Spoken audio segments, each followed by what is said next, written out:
আসসালামু আলাইকুম রহমতুল্লাহ বরকাত। আদর্শ খান এগুলোর পক্ষ থেকে সবাইকে শুভ সকাল। আজকে আমরা নতুন একটি এপিসোড নিয়ে আপনাদের সামনে হাজির হলাম।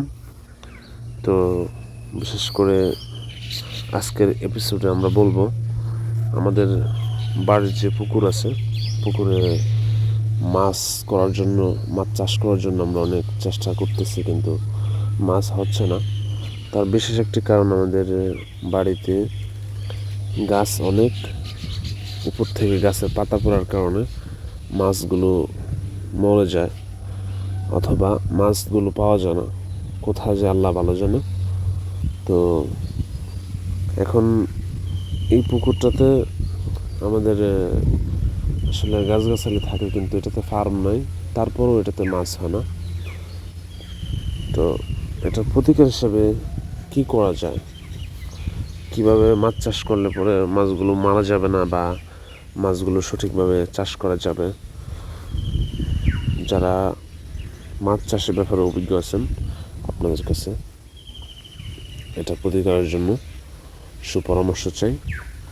আর আমাদের আরও একটি পুকুর আছে, সেটার উপর আমরা ফার্ম করেছি এবং নিচে মাছ চাষ করেছি। তো নিচে 2 থেকে 3 বার মাছ অলরেডি আমরা পেলেছি, তারপরেও মাছ সেখানে হয় না। অতিরিক্ত গ্যাস জমে যায়, যার কারণে একে তো পাতার গ্যাস, দ্বিতীয়ত বিষ্ঠার গ্যাস। তো মুরগির বিষটা, আগে আমাদের মুরগি ছিল টাইগার মুরগি, সেখানে বিষটা দিয়ে হয়তো মাছ হবে না এতটুকু আমরা ধারণা করছি।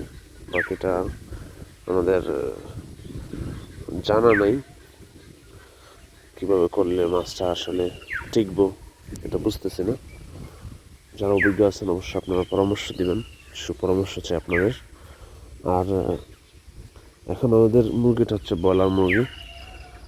তো ব্রয়লার মুরগির বিষটাতে মাছ হয় কিনা সেটাও কেউ যদি জানেন অবশ্যই জানাবেন। আর ব্রয়লার মুরগির